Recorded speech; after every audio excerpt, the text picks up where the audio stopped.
Hello, mga kamaster, maraming salamat po sa lahat ng tumatangkilik ng Number 1 Supreme Warrior. Paki-follow and subscribe mga master para sa mga susunod pang mga kabanata. Number 1 Supreme Warrior. Kabanata 671. Boss, kami. Paumanhin, nagkamali kami. Lalabas na kami sa iyong buhok. At hayaan kang makasama ang sisiw na ito, tama. Ang isa pang lalaki na mahina ay lumuhad dati. Fane sa sandaling nakuha niya ang paunang pagkantot ng sakit. Nakasimangot, malamig na Fane. Snap, ano ang pinagsasabi mo? Miss ko na ang bodyguard ni Tanya. Paano? Maglakas loob ka. Why oo? Siyempre. Ang kagalang-galang at magandang ginang na ito ay dapat.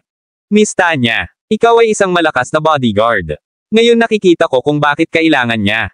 Isang bodyguard lamang sa kanya sa lahat ng oras na ito, ikaw talaga ang isang tao. Army, na may kapangyarihan ng 100 lalaki.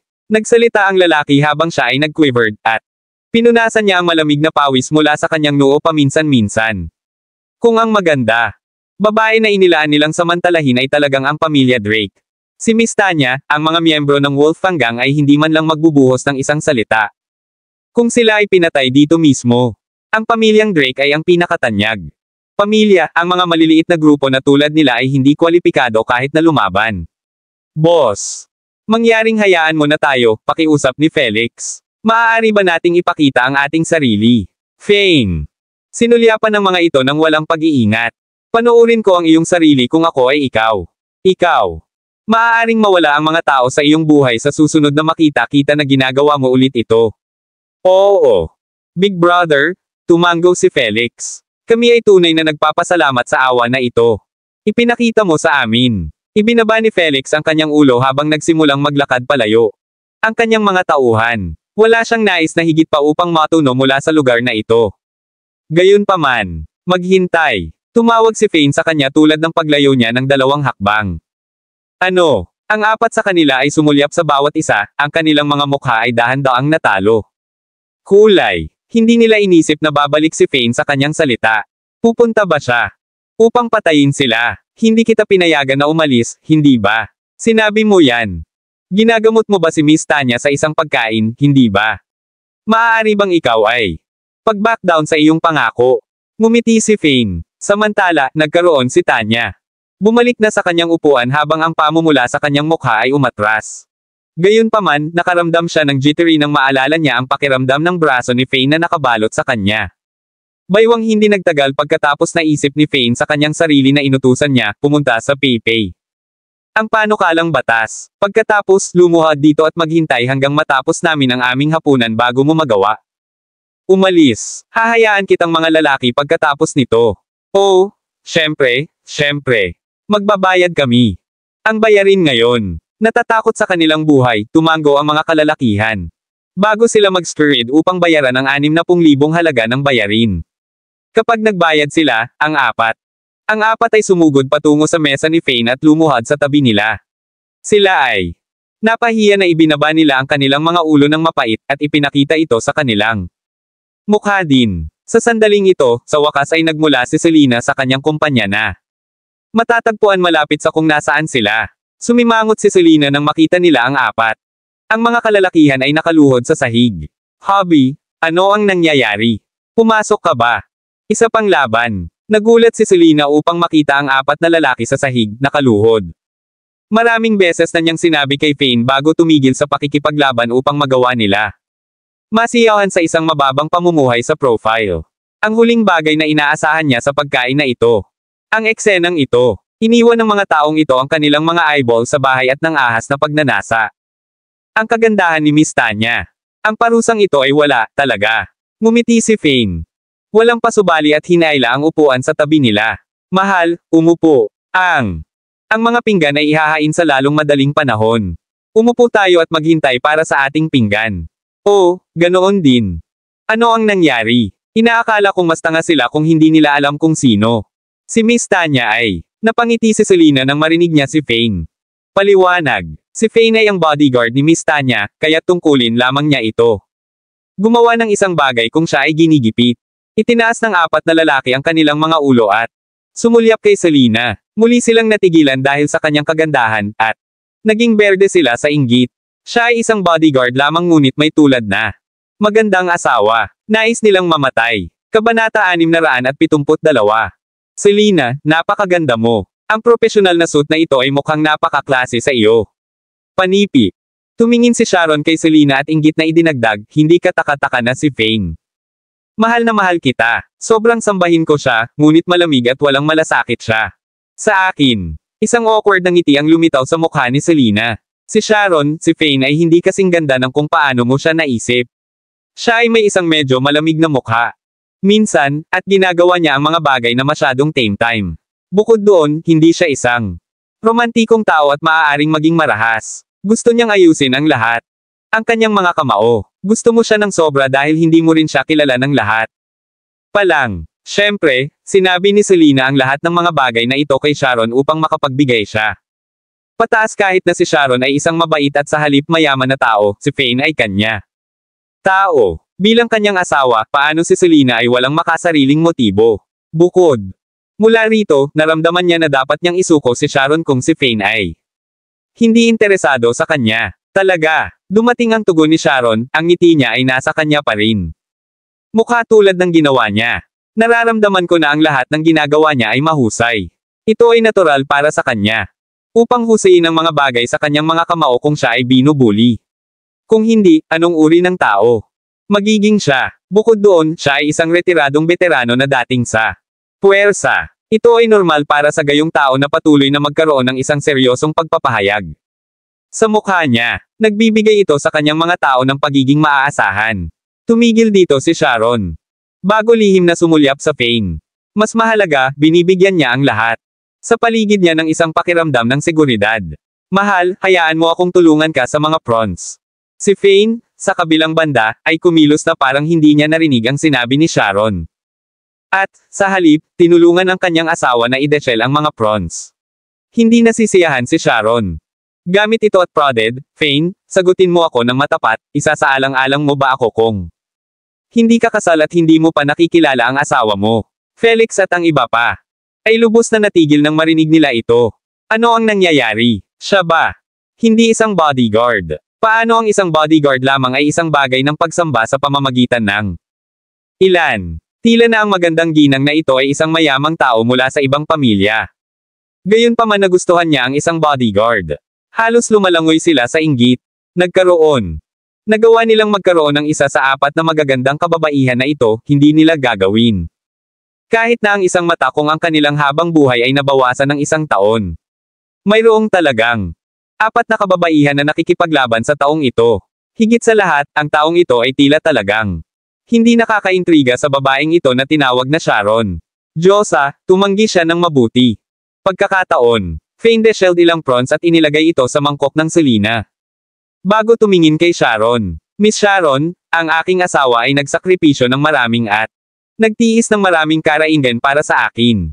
Bumalik ako upang magkaroon ng magandang buhay sa kanya. Mahal ko siya at ang aming anak na babae. Gamit ang sinabi, maaari ko lamang pahalagahan ang iyong kabaitan, ngunit hindi ko sila matatanggap. Ibig kong sabihin, kung paano kung wala siya rito. Mahal mo ba ako? Si Sharon ay bahagyang nababalisa. Si Fane ay talagang nagpapatuloy. Ang kanyang mga nerbiyos habang tumanggi siyang bigyan siya ng kaunting pag-asa. Paano doon? Maraming posibilidad sa mundong ito. Walang ganoong posibilidad. Panipi. Tinanggal ang Fane na may mahigpit na ngiti.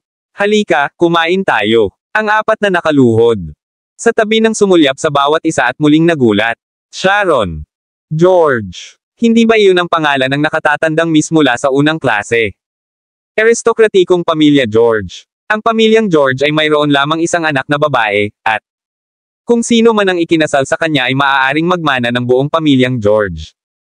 Mga pag-aari, gayunpaman, kahit na sa lahat, ang bodyguard sa harap nila ay tumanggi sa isang mataas na profile na paraan at walang pag-aalangan. Ang taong ito ba ay PP? Para sa isang bodyguard tulad ni Fane, ito ay tulad ng pagkuha ng isang libreng tanghalian para sa kanya upang para sa pag-ibig ni Miss Sharon. Sige, si Sharon ay hindi nasaran ng loob sa pagliko ng mga kaganapan. Gayunpaman, kapag naisip niya ito, hindi ba ito patunay ng isang mabuting tao? Sa pinakadulo, si Fane na may ganitong pag-uugali ay mas karapat-dapat sa ang pagmamahal niya. Kabanata 673. Halika, uminom tayo ng alak. Sabi ni Tanya na may ngiti sa kanyang mukha bilang siya. Itinaas ang kanyang baso ng alak. Pagkatapos ng lahat, ang mga tao mula sa tinatawag na Wild Wolf nagbabayad hanggang para sa buong talahanayan na ito. Ito ay magiging isang basura kung hindi natin tatapusin ang alak na in-order namin, at nag-order kami ng kaunting bote. Sige. Chorus Yvonne habang pinataas niya ang kanyang sariling baso, halika. Ngumisi si Yvonne. Lahat ng 5 sa kanila ay nagsimulang uminom. Kahit na mapait pa rin tungkol kay Fane, Sharon. Nagsalita, Fane, tama na hindi mo ako gusto, ngunit kailangan kong sabihin sa iyo ito. Kung darating ang araw na pinagsisisihan mo ang iyong mga salita, halika hahanapin mo ako. Handa na ako. Upang maging iyong pangalawang asawa at maging sa tabi mo araw-araw.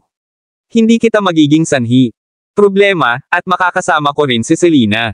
Tinanggal ni Fane ang kanyang lalamunan sa ang matapang na pagpapahayag ni Sharon. Ahem, Sharon, bata ka pa, at mahaba pa ang buhay. Makakatagpo ka ng isang tao na tunay na gusto mo sa hinaharap, sigurado ako dito, nagsalita siya bago siya sumipsip ng kanyang alak. Bata pa rin. Bata pa rin. Hindi na ako bata. Nasa legal na edad ako upang magpakasal. Ilang buwan na ang nakalilipas. Hinabol ni Sharon ang kanyang maisla na bibig. 6 ka lang 7 taong mas matanda sa akin. Lahat ng isang biglaang. Felix, ano ka? Guys doing, nakaluhod dito. Isang pangkat ng 7 hanggang 8 lalaki ang lumakad hanggang. Ang mga ito habang sila ay nasa kalahati ng kanilang pagkain. Ang isa sa kanila ay may ulo na puno ng bleached white hair. Labis na nagulat ang mga kalalakihan nang makita nila si Felix at ang iba pa sa sahig. Natugunan ng mga mata ng mga kalalakihan na ito, si Felix at ang kanyang gang ay hindi nagsasalita at nahihiya. Ang isa sa mga kalalakihan na nakaluhod ay kumurap. Si Whitey, ang taong may bleached white na buhok. Huwag kang makisali, kayong mga lalaki. Nagsalita siya sa isang boses na kalahating shouting. Nilagdaan niya ang ibang tao na umalis. Hindi nila kayang saktan ang mga tao dito. Gayunpaman, hindi ginawa ni Whitey. Irehistro ang mga palatandaan sa oras. Ano ang F***sake? Nawalan ba sila ng away? Whitey. Pagkatapos ay tiningnan ang 4 na magagandang kababaihan na nakaupo sa mesa at ngumiti. Haha. Kinukuha ko ito. Dapat kang mahulog para sa isa sa mga babaeng ito, hindi ba, Felix? Pervert ka. Paano kita hindi maintindihan? Hindi mo makontrol ang iyong sarili. Tuwing nakatagpo ka ng mga magagandang kababaihan. Paano mo ito madadala kapag nakatagpo ka ng ganyan? Matinding kagandahan. Tumahimik siya ng isang maikling sandali bago siya badgered on. Huwag matakot, huwag matakot. Narito ako. Narito ang iyong kapatid na si Anguas. Kami. Magkaroon ng isang malaking pangkat ng mga tao. Tulungan ka naming makakuha ng kahit na. Tama iyon, Felix. Kaya kayo ay kaya karapatan. Paano kayo mawawala laban sa isang lalaki? Ikaw. Ang mga lalaki ay lumuhod pa. Nakakahiya ito. Isa pang lalaki ang ngumiti.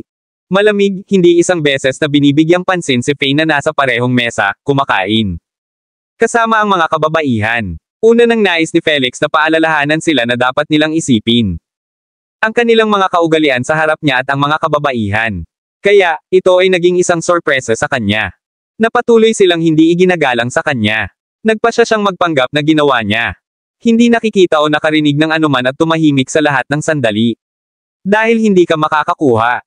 Ang babaeng ito, hayaan mo akong subukan sa halip.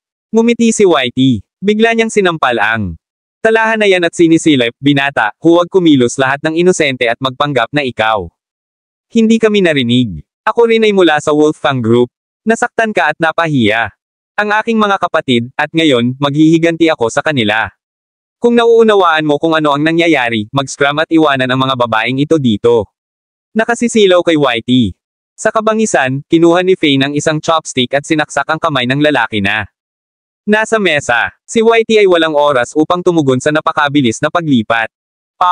Ang susunod na bagay na alam niya, isang kahoy na chopstick ang nasaksak sa kanya. Kamay. Siya ay nasa sobrang sakit na agad siyang lumuhod. Kabanata 674. Umungol si Whitey sa sakit. Ang mga ugat sa kanyang noo ay nakabulok habang ang kulay ng kanyang mukha ay pinatuyo. Pindutin mo siya. Dumating si Whitey. Order sa kanyang mga subordinate, lahat habang hinuhubaran niya ang kanyang mga ngipin. Kapatid na Anguas. Ito. Ang kanyang mga subordinate ay talagang natakot nang sila ay nakilala. Ang glare ni Fane. Sa paghuhusga mula sa lahat ng pag-atake ni Fane, hindi siya. Simpleton. Bagaman mayroon silang mga numero, baka hindi nila makikipag-away. Siya, lumabas ka. Huwag sirain ang aking kalooban, ungol ni Fane nang mas nabanggit niya iyon. Ang mga tao ay nakapaligid sa kanila, at marami sa mga bagong customer ay sumulyap sa kanila. Agad na tiningnan ni Felix si Fane sa pag-asa kung kailan siya narinig ito. B-boss? Kumusta naman tayo? Maaari ba tayong pumunta ngayon? Scram! Bawat isa. Nang maaari kang mawala, ang pagtingin sa inyo ay nagbibigay sa akin ng sakit ng ulo. Tumingin si Fane. Sa kanya walang tiyaga at kumala sa kanyang kamay. Okay. Ipapakita ko ang aking sarili ngayon. Panipi. Masayang-masaya si Felix nang marinig niya ito nang agad siyang tumango at tumayo kasama ang kanyang mga subordinate. Pipi ba kayo? Bakit ka pa nakatayo doon? Sundan mo kami ngayon. Ito si Miss Tanya mula sa Drake pamilya, at iyon si Miss Sharon mula sa pamilyang George. Sinulyapan ni Felix ang mga tao na nakaugat pa rin kung saan sila nakatayo.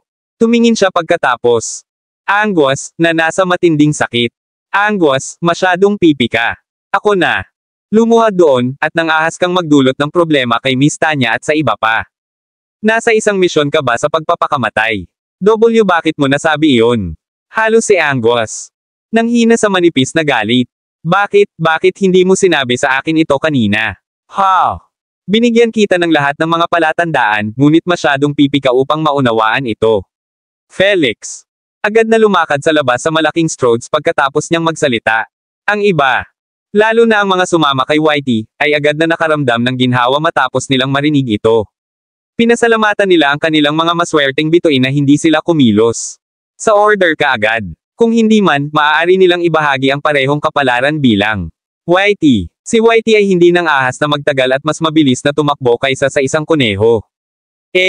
Pangkat ng halos 20 katao ang nawala mula sa Fane at ang iba pa. Kasama, isang walang malasakit na ngiti, lumingon si Fane kay Selina at Bim, ipagpatuloy natin ang ating pagkain. Okay. Kabanata 675. Tumango si Selina sa kasiyahan. Sa sandaling iyon, naramdaman niya na kung ano ang Sharon. Sinabi tungkol kay Fane na ang isang malakas na pakiramdam ng seguridad ay maaaring madama kapag siya ay sa paligid niya ay tunay na totoo. Bumalik si Selina sa kanyang tanggapan para sa trabaho pagkatapos natapos niya ang pagkain niya. Samantala, si Fane at ang iba pa ay naglalakad sa paligid. Ang lugar na iyon bago bumalik sa mansyon ng pamilyang Drake. Nagpahinga si Fane sa ang silid ng pamilyang Drake ay nag-ayos para sa kanya sa kanilang pagbabalik. Handa na siya magmaneho pa uwi sa paligid ng 5 o 6 na oras sa hapon. Samantala, sa mansyon ng pamilya Clark, masayang-masaya si Flynn nang makita niya ito. Pinsan, si Ken, na pumapasok sa silid. Agad niyang tinanong, paano ito napunta? Ken, patay na ba si Fane? Ano ang sitwasyon ng kanyang katawan? Hindi mo ba sinabi na siya uminom na ng lason? Naaalala ko na napunta ka sa Sky Dragon lungsod upang maghanap para sa malakas na martial artist ng pamilyang Xenos, di ba? Panipi. Naniniwala si Flynn na si Fane ay pisikal na nagpapahina araw-araw dahil ito ay naging 2 hanggang 3 araw mula nang kumonsumo siya ng lason. Sa ilalim ng gayong mga kalagayan, tiyak na mamamatay si Fane kung inanyayahan ng kanyang pinsan at batang Master Hugo ang malakas na martial artist mula sa pamilyang Xenos upang maghayganti kay Quill, ang pinsan niya. At umalis siyang Master Hugo kahapon at bumalik na lang. Si Flynn ay nagtataka tungkol sa kapalaran ni Fane. Tumingin si Ken kay Flynn na may isang ekspresyon na nakasakay, na may maraming emosyon ng sabay-sabay. Si Flynn ang kanyang pinsan na nawala ng paa dahil nasaktan niya si Tanya habang nasisiyahan siya sa isang paglalakbay dito kasama si Ken. Ken nagtataka tungkol sa kung paano niya sasabihin sa mga magulang ni Flynn tungkol dito. Bukod mula rito, ang pamilyang Bane sa Lone City ay bahagyang mas malakas kaysa sa kanila. Si Clark family, isang pangalawang klase na aristokratikong pamilya. Naintindihan kaagad ni Flynn nang makita niya ang madilim na ekspresyon ni Ken. Nakaupo sa sofa, ang ngumiti sa mukha ni Flynn agad na nawala. Buhay pa ba siya? Parang ikaw. Ang mga guys ay hindi pa gumawa ng isang paglipat. Araw-araw ay isang mahirap na araw para sa akin ng tama. Ngayon, gusto kong makita ang bodyguard na ito na nagngangalang Fane sa lalong madaling panahon. Hinaplos niya ang kanyang ngipin at tiningnan si Ken na may malamig na ekspresyon sa kanyang mukha. Ikaw. Walang saysay na walang silbi, Ken. Hindi mo rin mahawakan ang isang bodyguard. Si Ken ay walang pagsasalita habang maamo siyang nakaupo sa tabi ni Flynn. Huwag maging walang tiyaga, Flynn. Bakit mo nais na magmadali ito ng napakasama kapag ang taong ito ay mamamatay pa rin? Oo, nagpunta ako sa Sky Dragon City kasama ang batang Master Hugo, ngunit ang bata. Ang master ng pamilyang Xenos ay isang mahirap na tao. Nakasakit siya sa isang hari. Nang digmaan mula sa gitnang lalawigan, at ang hari ng digmaan na ito ay sobrang galit na siya. Nagpunta sa Sky Dragon City at pinunasan ang buong pamilyang Xenos. Ken. Nakapos dito at ngumiti ng mapait. F***sake. Ang hari ng digmaan na ito sa pamamagitan ng ilang banal. Pakikialam help na walang silbi na Fane. Masyado lang siyang swerte. Gusto niya. Namatay na ngayon kung hindi siya nakatanggap ng ganoong tulong. Mapahamak. Bold si Flynn. Ang kanyang mga kamay sa mga kamao habang siya ay nasa sabik sa pagkabigo. Mayroon siya. Nawala ang isang binti at maaaring gumastos ng natitirang bahagi ng kanyang buhay sa isang wheelchair. Siya ay ayaw tanggapin ang kapalaran na ito dahil hindi lamang siya magkakaroon ng isang kakilakilabot na buhay. Ngunit siya ay magpapasaya din sa iba. Si Fane ay ang bagay ng puot. Tuwing naisip niya ang kanyang posibleng kapalaran at isang madilim na kapalaran sana. Doon ay 25 araw lamang ang natitira. Kapag oras na ni Selena na ipagdiwang siya. Kaarawan, ang kanyang oras ay magiging up. Huwag kang mag-alala, ang lason ay napakalakas. Ikaw. Hindi na kailangang mag-alala tungkol sa isang bagay. Inaliw ni Ken si Flynn, kahit na isang buntong hininga. Nakatakas sa labi niya. Nakakahiya na mayroon ang mga pribadong pagpupulong ni Nazina at Ivan. Nakalantad. Ngayon, alam ni na Fane at Ben ang tungkol sa kanila, at hindi si Zina. Ipagpatuloy ang pagtatago at pag-especially iya sa Fane. Makakakuha pa rin kami ng balita. Paano si Fane kung hindi siya natuklasan? Hindi bababasa, makakakuha kami ng mga update. Sa kanyang kalusugan at malaman kung lumala ito. Haha, makakamit iyon. Panipi. Tumawa si Flynn ng isang makasalanang pagtawa. Maghintay ng ilang araw at gumamit ng maraming mabuti. Mga mandirigma upang subukan si Fane. Kung ang kanyang katawan ay talagang nasa isang kakilakilabot na estado at ang kanyang labanan. Nawala ang mga kakayahan, maaari pa nating gamitin ang pagkakataong ito upang patayin siya bago siya succumb sa lason. Kabanata 676. Tumango si Ken sa glee. Ang ideyang ito sa iyo ay mabuti. Idea. Pagkatapos ay kumuha siya ng isang flyer mula sa kanyang bulsa at idinagdag, gayunpaman, ako talaga. Nais na makita si Fane na nagpupumilit na lumakad at ang kanyang katawan ay nabubulok hanggang sa siya ay mamatay.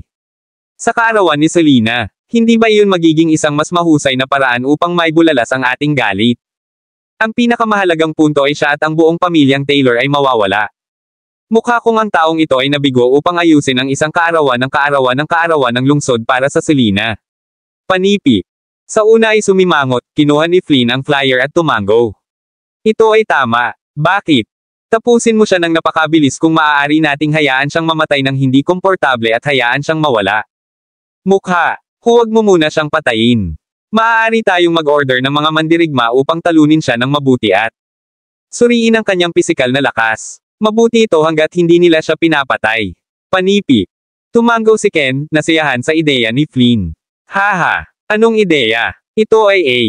Mahusay na ideya. Sa ngayon, maaari natin siyang talunin at pahirapan siya subalit gusto natin. Hanggat hindi natin siya pinapatay. Maghihintay kami hanggang sa kaarawan ni Selena, kung kailan siya nawalan ng mukha, bago pa siya pinahintulutan na mamatay ng masakit.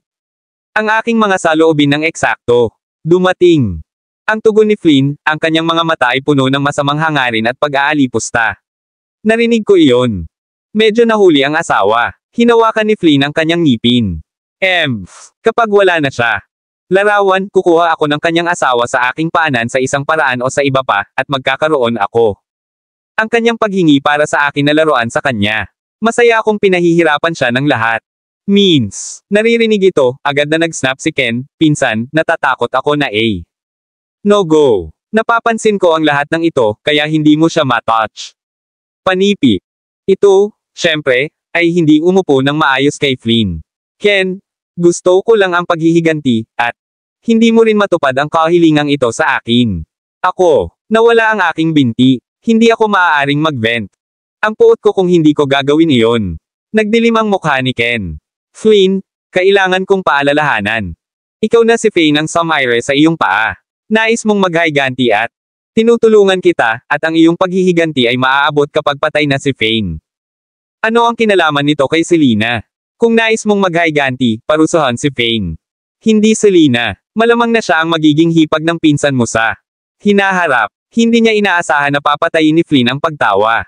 Haha, kapatid na babae. In-law, nagdaydreaming ka ba? Kilala mo si Selena sa loob ng maraming taon ngunit nabigo ka upang makuha siya kahit na si Faye ay nasa hukbo. Ano ang sinasabi nito? Ikaw, ang babaeng ito ay wala ka sa kanyang puso. Kung gusto ka niya, makukuha mo siya ng walang mga problema. Tumahimik si Flynn bago siya. Dagdag pa, sa palagay ko ay hindi nais ni Selena na magkaroon ng anumang bagay sa iyo, kahit na kung patay si Faye, hindi kanya gusto. Paano kung ikaw lang ay nahulog? Dito, si Ken ay, syempre, umihi sa paniwala na ito. Dapat mong malaman iyon. Bagaman hindi niya ipinahayag ang anumang damdamin sa akin sa oras na iyon, siya. Paminsan-minsan ay makakain kung tinanong ko siya. Nararamdaman ko na ang aming mga relasyon. Hindi ba dapat maging tulad ng mabuting kaibigan? Naiintindihan mo ba? Hindi pinapayagan si Flynn. Ito ay habang siya ay lumaban, kung iyon ang kaso, pagkatapos ay sabihin sa akin kung bakit ka nabigo upang makakuha. Siya dati. Ang isang pagpapahayag ng pag-unawa ay lumitaw sa mukha ni Ken, bilang kahit na ang pag-unawa sa bawat pag-iisip at motibo ni Selena. Ito ay dapat. Dahil buhay pa si Faye, kaya hindi siya gumawa ng isang malinaw na pahayag o ibigay sa akin ang anumang pagkakataon sa sandaling iyon. Iyon ang dahilan kung bakit hindi siya gumawa ng pagsulong sa akin. Pagkatapos ng lahat, si Kylie ay anak na babae ni Faye, at natural para sa kanya. Nais para sa pagbabalik ni Faye para sa kapakanan ng kanyang anak na babae. Ipinapakita nito kung ano ang mabuti. Babae siya. Siya ay isang dedikadong babae. Kinuha ni Ken ang teacup at humigop bago siya idinagdag, bukod doon, wala siyang iba. Mga pagpipilian kung patay si Faye. Pipili siya ng isang maaasahan at mapagmahal na tao sa kanya. Mga humahabol. Pipili siya ng isang tao na maaari niyang ipagkatiwala ang kanyang buhay. Ako ito. Tao. Haha. Tiwala ka talaga. Tumawa si Flynn at nagpatuloy, basta. Maghintay at tingnan. Hindi ka magiging, kahit na wala na si Faye. Hindi mahalaga kung paano. Maraming pagsisikap na inilagay mo sa kanya, bibigyan kanya ng pagkakataon kung siya. Gusto kita. Oh, at hindi mo ba ako tinanong kung bakit ko siya pinipilit? Iyon. Dahil asawa niya si Faye. Kahit napatay si Faye, gusto kong mamatay siya sa panghihinayang. Panipi. Wala akong pakialam. Hindi mo siya mahawakan kahit patay na si Faye. Sumulyap si Ken kay Flynn. Ang kanyang tono ay mas madidilim kaysa sa dati. Alam kong mananalo ako sa kanyang puso at kamay. Fine. Bibigyan kita ng 1 taon pagkatapos ng kamatayan ni Faye. Kung hindi ka makakakuha ng Selena. Mahalin at mapasukan mo ang iyong babae sa loob ng panahong iyon, huwag sisihin. Ako para makisali noon, dumating ang malamig na hamon ni Flynn matapos siyang mag-mold. Sa kanyang mga iniisip, naisip ito ni Ken at tumango. Sige, kung nabigo pa rin ako. Upang ituloy ang babaeng ito 1 taon pagkatapos ng kamatayan ni Faye, magagawa mo ang anumang bagay sa iyo. Gusto, at hindi ko siya pakialam sa kanya noon. Tulad ng pag-iisip na nangyari sa kanya, pagkatapos ay nagsalita si Flynn, sa pamamagitan ng paraan, kapag nagpadala ka ng 1 tao upang talunin si Faye. Tandaan na hilingin sa kanila na kumuha ng litrato at ipadala ito sa akin upang magkaroon ako ng isang bagay. Upang tumawa. Huwag kang mag-alala, hindi iyon issue. Kabanata 677. Tumango si Ken kay Flynn nang makarating sila sa isang kasunduan. Samantala, si Faye ay bumalik sa kanyang bilya, at naligo siya at nagbago. Ito ay lamang kung kailan. Bumalik si Selena mula sa trabaho. Kumusta ang trabaho, mahal? Lahat ba ay nasa tama ang kumpanya? Nag-ingat si Faye nang makita niya ang kanyang asawa na pumapasok sa silid. Oo, maayos ang lahat. Kahit na, kasing masama sa kanya, mayroon si Ivan. Nababalisa na sinusubukan upang ipakita ang kanyang pagganap. Lahat ng mga materyales sa ito. Ang proyekto ay maaaring maabot sa oras, at ang kanilang kalidad ay medyo mahusay din. Ang general manager ay lubos na nasiyahan sa kanya. Inilalagay ang kanyang bag. Naghanap si Selena ng isang sariwang pares ng damit habang naghahanda siyang maligo. Talaga? Oh, sinabi ni inay na hiniling sa amin ni Lolo na lumapit para sa hapunan. Ngayong gabi, kaya magpatuloy at maligo, nagsalita si Faye na may maliit na ngiti sa mukha niya. Pagkatapos ng hapunan, maglalakad kami sa paligid ng tambalan. Talaga. Hiniling sa atin ni Lolo na lumapit at maghapunan sa kanya. May ginawa. Mangyari. Bahagyang nagulat si Selena. Pagkatapos ng lahat, ito ang unang pagkakataon. Tinanong sila ni Lolo para sa hapunan dahil hinabol sila sa labas ng pamilyang Taylor. Inisip ito ni Faye ng ilang sandali bago siya sumagot, well. Hindi ako sigurado kung may nangyari, ngunit si Inay ang nagsabi sa akin. Tungkol sa paanyaya, sa paghuhusga sa kanyang pag-uugali, hindi niya kami tatanungin. Halika kung walang nangyari. Isang maliit na frown ang lumitaw sa mukha ni Selena bilang siya. Rapt ang kanyang utak para sa isang posibilidad, ngunit pagkatapos ng hindi pagtupad na makabuo ng isa, siya nagpunta sa bed sa halip. Kapag siya ay tapos na, ang buong pamilya ay lumakad papunta sa ang Taylor family mansion na nasa tapat lamang nila. Kapag sila dati ay binisita ang pamilyang Taylor, ang mga manggagawa dito kabilang ang mga bodyguard ay hindi magbibigay kay Selena at ng kanyang pamilya ng isang mahusay na pagbati. Ito. Oras, binabati sila ng lahat ng curtly at mabait, at binigyan nito si Selena.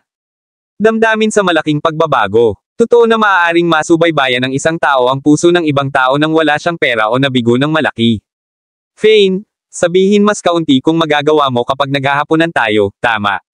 Dumating si Fiona. Upang himukin siya. Bagaman tinanggap ng matandang guro na ikaw ang Taylor. Ang manugang ng pamilya, ikaw ay isang tagalabas pa rin. Maaaring mahirap para sa luma. Master na tanggapin ka ng buong puso sa isang maikling panahon. Natatakot ako na. May sasabihin ka na mali at nakakasakit sa matandang Panginoon. Tumango si Fane. Sige, Bienan, naiintindihan ko. Ibababa ko ang aking ulo at tutukan. Kumakain mamaya. Hindi ako magsalita, tama. Inilunsad ni Fiona ang kanyang mga mata kay Fane. Ito ay pinakamahusay. Kung naiintindihan mo, natatakot ako na magdudulot ka lamang ng problema. Kung hindi, dahil sa iyo, hindi namin masaktan ang pamilyang Zenos noon. Ito ay pagkatapos lamang niyang sabihin na sa lalong madaling panahon na alala ni Fiona ang isang bagay. Ngayon na, nabanggit ko ito, tila may isang bagay. Pinatay namin ang pamilyang Zenos. Batang guro, at narinig ko na ang pamilyang Zenos ay medyo malakas sa kalangitan. Dragon City, sabi ni Fiona. Bakit hindi sila dumating para sa amin? Kabanata 678. Naririnig ang sinabi ni Fiona, ang mga labi ni Joanne ay nakayakap. Oo, at ako. Medyo nag-aalala. Sinabi sa akin ng ina ni Selena na tinanong ni Quill Zenos ang isang marshal. Halika, bagaman hindi kaya ang ibang tao na ito, ipinapakita lamang nito. Ang pamilyang Zenos ay talagang malakas dahil nakakuha sila ng tulong sa marshal. Panipi. Mas natatakot si Fiona nang mas naisip niya ito. Lahat ito dahil sa Fane, at nakakainis ito. Sumulyap siya kay Fane. Paano siya makakasakit? Isang tao na tulad nito at pinupuot sa kanya ang mga tao. Nang makita niya kung saan ito pupunta, mabilis na tumalon si Selena sa pagtatanggol ni Fane. Ina, hindi namin magagawa. Sisihin ito sa Fane, pangangatuwiran niya. Sinabi sa akin ni Fane na nasa ang pagtitipon ng veteran at ang diyosa ng digmaan, pinatay ni Lana si Magnus Sutherland. Dahil pinilit niya ang mga babaeng kilalang tao na matulog sa kanya. Ang Magnus na ito ay ang kapatid na lalaki ng ama ni Quill, at kailangan niyang talakayin si Magnus bilang tsuhin. Panipi. Tumahimik si Selena bago siya idinagdag, walang nakakaalam na sa halip ay si Quill. Pumili ng away kay Fane nang malaman niya na hindi niya ito magagawa sa diyosa ng digmaan. Huwag kang mag-alala, ina. Hindi alam ng mga miyembro ng pamilyang Zenos na ginawa ko ito, isinasaalang-alang na walang naiwan na buhay sa sandaling nakasama ko sila. Walang nakakaalam kung hindi mo sasabihin sa iba ang tungkol dito. Kahit na Fane. Malinaw na alam na ang pamilyang Zenos ay hindi na nagbabanta sa kanila, mayroon siya. Upang magpanggap na wala siyang alam. Kahit na dumating sila at siyasatin ang bagay na ito. Hindi sila maglakas loob na gawin sa akin kung alam nila na kilala ko ang diyosa. Nang digmaan ng personal at naisave din siya. Wala para sa inyo. Nag-aalala tungkol sa, talaga. Ikaw brat, ano ang ibig mong sabihin, hanggat hindi ka sabihin sa iba tungkol dito? Ako ba ang uri ng taong nag-ramble tungkol sa lahat sa iba? Ang mga labi ng iyong biyenan ay palaging tinatakan. Fiona. Tinitigan si Fane galit. Habang naglalakad siya ng ilang mga hakbang na mas malapit sa kanya, nagsalita siya. Kahit na alam ng ibang partido na ginawa mo ito, baka hindi ka nila salakayin. Siyempre, ang diyosa ng digmaan ay hindi na utang sa atin. Hindi siya makakatulong. Ikaw para sa natitirang bahagi ng iyong buhay dahil sa isang pabor, di ba? Siya ang Diyosa ng digmaan. Bagaman, hindi masama na kusang dumating siya sa matandang Panginoon. Birthday party sa huling oras. Pagkatapos ay naalala ni Fiona ang isang bagay sa halip na mahalaga, at ipinakita nito sa kanyang mukha habang sinampal niya ang hita. Hindi tama, ay. Halos nakalimutan ang isang bagay. Hindi rin ba si Zina? Sasabihin ba niya sa iba? Ito, natatakot lang si Andrew nang marinig niya ito. Iyon talaga. Nakakabagabag. Dati kong naramdaman na medyo maganda si Zina, ngunit alam natin ngayon na siya ang kumpletong kabaligtaran. Kasama rin niya si Ivan ngayon, at siya ay isang taong nagdadala grudges. Huwag kalimutan na sinaktan siya ni Fane, kaya kung sinabi ni Zina ito kay Ivan, ang mga kahihinatnan ay hindi maiisip. Malaki ang mukha ni Joanne. Darkened habang sabik siyang sumabog, bakit mo nasaktan ang napakalakas? Pamilya. Kung alam at sinabi ni Ivan sa pamilyang Zenos, magkakaproblema tayo. Panipi. Mabilis na may isang plano, sinabi niya pagkatapos, Fane, hindi ba gusto ni Zina? Sobrang pera. Siya ay isang gintong digger, hindi. Paano ito, hindi ka pa rin. May ilang 10 milyong. Maya-maya, tanungin siya at hilingin sa kanya. Panatilihin itong lihim. Maaari naming bigyan siya ng pera hanggat hindi niya sinabi ito sa kahit sino. Alam kong panatilihin niya ang pangako sa sandaling makita niya ang ilan. Cash. Ito ay isang magandang ideya. Ang sinabi ng ina ni Fane ay tama. Sa tingin ko yon. Ang paggastos ng pera upang maiwasan ang problema ay maaaring gumana. Agad na tumango si Andrew bilang tanda ng kasunduan. Hindi ko akalain na magandang ideya iyon. Si Fiona ay sa halip nag-aatubili sa ideya. Si Fane ay walang pera sa kanya. Ngayon, marami lamang siyang 10 milyong. Si Zina ay isang masamang babae. Paano? Maaari ba nating bigyan siya ng pera kapag siya ay sanhi ng aking anak na sobrang sakit ng puso hanggang sa ngayon? Ikaw talaga. Nagalit si Andrew kay Fiona, at ito ang kauna-unahang pagkakataon na nagalit siya. Naiintindihan mo ba kung ano? Ang paggastos ng pera upang maiwasan ang problema. Ang iyong manugang na lalaki. Ano? Dapat ba nating gawin kapag ang pamilyang Zenos ay hindi sumunod sa atin ngunit pumatay kay Fane? Sa oras na iyon, mawawala si Selena sa asawa. Hindi lamang si Fane. Medyo ang pera upang suportahan siya, ngunit tinatrato niya ng mabuti ang aming mga miyembro ng pamilya. Masyadong. Hindi ba mahirap makahanap ng isang mabait na manugang na lalaki saan ka man tumingin? Paano? Maaari bang maging mas mahalaga ang tulad ng isang maliit na halaga ng pera kaysa sa iyong anak sa Batas. Panipi. Kabanata 679. Ina, naiintindihan ko na isinasaalang-alang mo ang pera na isang napakahusay na bagay. Nagsimula Selena. At oo, nagdusa ka ng maraming taon na ang nakalilipas. Gayunpaman, hindi mo magagawa. Panganib sa ating buhay, kabilang ang Fanes. Paano kung ang mga martial artist mula sa Zenos? Tunay na dumating ang pamilya para sa atin at papatayin tayo. Hindi ka ba talagang natatakot sa kamatayan? Panipi. Naramdaman ni Selena ang kanyang sarili na pinainit sa ngayon. Naramdaman niya ang kanyang ina. Ay labis na hindi niya rin makikilala ang tama mula sa mali. Walang tao. Inaasahan, gayunpaman, ang Fane ay makikipag-ugnayan kay Fiona habang nagsalita siya, ano? Ang sinabi ni ina ay tila may katuturan. Hindi kami makapagbigay ng pera kay Zina. Sa una, pinuna at sinaway para sa kanyang mga saloobin at opinyon, ibinaba siya ni Fiona. Tumungo sa kahihiyan at hindi nang ahas na magsalita kapag walang nakipagtulungan sa kanya. Hindi niya inaasahan na makakasama siya ni Fane sa bagay na ito. Ang labi niya. Agad na kulot sa isang ngiti habang buong pagmamalaki niyang sinabi, tingnan, hindi ako ang. Isa lang ang nagsabi nito. Ang sinasabi din ni Fane. Hindi namin maibibigay. Zina pera. Nagtataka si Selena. Tumingin siya kay Fane at walang ideya kung bakit. Sasabihin ni Fane na ganito. Ngunit bakit, hobby? Tunay na hindi ka. Mukhang isang tao na sumasamba sa pera. Alam kong hindi mo ginusto si Zina ng isang mahusay, ngunit hindi ba magandang ideya na bigyan siya ng pera upang siya ay magsara? Panipi. Wala itong kinalaman kung kinamumuhian ko siya o hindi, cool ni Fane. Ulo ng tugon. Si Zina ay masyadong sakam. Ang sitwasyon ng aming pamilya ay hindi masamang tama. Ngayon, di ba? Ngunit pinili pa rin niya si Ivan. Gaano karami sa palagay mo ang dapat nating ibigay? Siya, 250,000. 5 milyon. Malamig na ngumiti si Fane bago magpatuloy. Maaari akong mapagpipilian na hindi siya nasiyahan kahit na binigyan namin siya ng 50 milyon. Baka siya. Sumasang-ayon lamang kung ibibigay ko ang lahat ng aking pera sa kanya. Baka gusto niya ang aking kinabukasan. Sweldo, at maaari ko lamang itago ang kanyang bibig kung bibigyan ko siya ng pera tuwing ako. Kunin ang aking sweldo. Oo, ano man ang sinabi ni Fane, dumating si Fiona. Masigasig na tugon, ang enerhiya ng kanyang pagtango sa kasunduan na naitugma sa kanya. Ngumisi. Ito mismo ang ibig kong sabihin. Ang Zina na ito ay may malaking gana, at siya. Hindi madaling nasiyahan. Paano kung sasabihin pa rin niya sa pamilyang Zenos pagkatapos na ibigay namin sa kanya? Pera. Hindi yun tiyak. Sa kalaunan ay nagbuntong hininga si Selena. Totoo rin iyon. Bigla. Hoy, talagang iniisip mong ikaw ay mahalaga. Sigaw. Cecilia habang siya ay bumagsak mula sa malayo. Naghihintay sa iyo ang matandang guro. Guys, at sa loob ng kaunting oras, masyadong. Bakit hindi kayo pumasok? Ano ang? Kayo pa rin ang chit-chat tungkol dito. Ano ang pag-uusapan? Kami ay paggamot sa inyong mga lalaki sa isang pagkain, at kayong mga tao ay kumikilos na mahalaga. Ano ang pinag-uusapan mo, Cecilia? Sinaksak si Selena habang iginuhit ang mga mata sa kanya.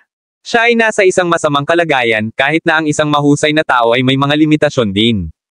Kabanata 680. Nagulat si Cecilia na marinig ang pag-snap ni Selena sa kanya sa ganoong tono. Ang paunang natigilan ng ekspresyon sa kanyang mukha sa kalaunan ay nawala habang binubuo ang Cecilia. Ang sarili, natitiklop ang kanyang mga braso sa kanyang dibdib sa pagmamataas tulad ng dati. Ha! Tila ang paraan ng pagsasalita mo ay nagbago ngayon na mayroon kang pera. Hindi nakakagulat na tumingin ka sa akin. Hindi ba ito isang bilya na nagkakahalaga ng 10 ng milyon-milyon? Kahit na mayroong isang kakaibang gawain dito, hindi si Cecilia. Huminto doon habang nagpapatuloy, narinig ko na ang gantimpala ng isang commander ay nasa paligid. 2 milyon, nakakakuha ka ng kaunting pera pagkatapos ng 5 taon. Ikaw. Kahit na dumaan sa hindi mabilang na mga sitwasyon sa buhay at kamatayan, ngunit ang halaga ng pera na nakukuha mo ay hindi marami. Bumili ka ng isang villa at maraming mga kotse, at hindi ba? Pakinggan na nag-upahan ka pa ng mga bodyguard. Sa aking pagkalkula, hindi si Fane. Mayroon bang maraming pera na naiwan? Tama. Marami lamang siyang 10 milyong, hindi. Panipi. Walang malasakit, sumagot si Selena icily. Oo, wala kaming pera, ngunit kami. Hindi rin maikli ang pera ngayon. Nasiyahan kami na mayroon kaming bahay, mga kotse, at maraming 10 milyon. Bagaman hindi tayo makikipagkompetensya sa iba. Mga mayayaman, nasiyahan ako, at sapat na iyon. Sa sandaling ito, Selena. Sumulyap sa Cecilia at idinagdag ni Smugly, ang aming sitwasyon ay mas mahusay kaysa sa ilan. Babae na hindi lamang kasal sa isang katandaan, ngunit hindi rin siya kahit magkaroon ng trabaho at patuloy na humihingi ng pera mula sa kanyang pamilya. Ito. Nakakainis na Cecilia. Ikaw. Tama iyon. Gaano ka manggahas na sabihin na ang aming pamilya? Wala bang pera? Ang sweldo ng aking anak na babae ay 1 milyon bawat buwan. At makakakuha pa siya ng mga bonus sa pagtatapos ng taon. Kahit na ang aking manugang ay isang bodyguard lamang, ang kanyang sweldo ay mas mataas kaysa sa kanya sa 20 bawat buwan. Kumusta ka? Manatili ka sa bahay araw-araw. Nagpapayaman ka ba nito? Panipi. Hindi makatayo si Fiona kung gaano ang mapagmataas na Cecilia. Naalala niya kung paano. Palaging pinaglaruan sila ni Cecilia nang habol sila sa Taylor. Pamilya dati at walang pera. Sila, sa kasamaang palad, ay walang paraan. Pag-iwas sa gayong kapalaran upang matiis lamang nila ito. Hindi mahalaga kung ano.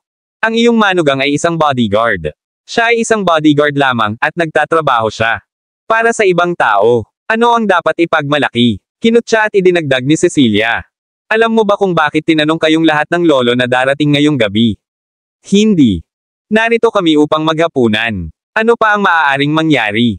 Sumimangot si Fiona. Siya ay ang kanyang mga hinala kung bakit tinanong sila ni Old Master Taylor na lumapit at mag-dinner. Maaari bang magkaroon siya ng isang bagay upang ipahayag? Naisip niya tungkol dito sa ilang oras ngunit hindi mahulaan kung ano ang nangyayari. Kahit na siya, naisip niya ang mga bagay. Kapag dinala ito ni Cecilia. Gayunpaman, tila may isang bagay na nangyayari kaya tinanong niya sila. Halika, haha, hindi ko na sinasabi sa iyo ngayon. Pumasok ka at makikita mo na. Out. Inilagay ni Cecilia ang magkabilang kamay sa likuran niya at lumakad sa loob kasama niya. Tumungo ng bahagya, hayaan. Mag-aasawa ako sa isang mabuting pamilya sa lalong madaling panahon. Sasabihin ko na mas mahusay ako kaysa sa ilang babaeng nag-aasawa sa isang bodyguard. Ay, hindi na kailangang magtrabaho sa hinaharap. Kailangan ko lang manatili sa bahay at maging isang buo. Oras ng may bahay. Gaano ka Jose iyon? Mag-aasawa na siya. Ang mukha ni Fiona. Naging madilim nang makita niya ang pag-urong ng form ni Cecilia. Si Cecilia ay talagang nag-aasawa. Sa pangalawang klase ng aristokratikong pamilya, ang pamilyang Ginto. Akala ko yun ang batang master mula sa pamilyang Ginto ay nakikipag-away sa kanya at hindi magpakasal. Siya, hindi ko naisip na pakasalan niya talaga siya. Medyo naiinggit si Fiona. Iyon ay isang pangalawang klase na aristokratikong pamilya, at natural lamang na masaya siya. Pagkatapos ng lahat, ikakasal siya sa isang mayamang pamilya, at ang aming pamilyang Taylor ay mayroon lamang. Pumasok sa pintuan ng pangalawang klase ng aristokratikong saklaw ng pamilya. Ang Ginto na ito. Ang pamilya ay naging pangalawang klase ng aristokratikong pamilya sa pinakamahabang panahon.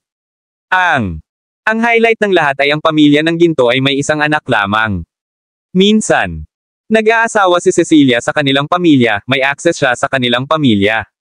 Mga pag-aari, tumingin siya kay Selena at nagbuntong hininga. May kasabihan na ang mga kalalakihan ay natatakot na nasa maling larangan ng trabaho, at ang mga kababaihan ay natatakot ikakasal sa mga maling tao. Kung hindi ka pa naging headstrong dati, ikaw, hindi na kailangang harapin ang gayong kahihiyan. Maaari kang magpakasal sa sino mang gusto. Ang batang Master Wilson, batang master na si Clark, o sino mang katulad nila. Ikaw, hindi sana magdusa ng maraming taon, at sigurado na hindi mapahiya si Heck. Ngayon, panipi.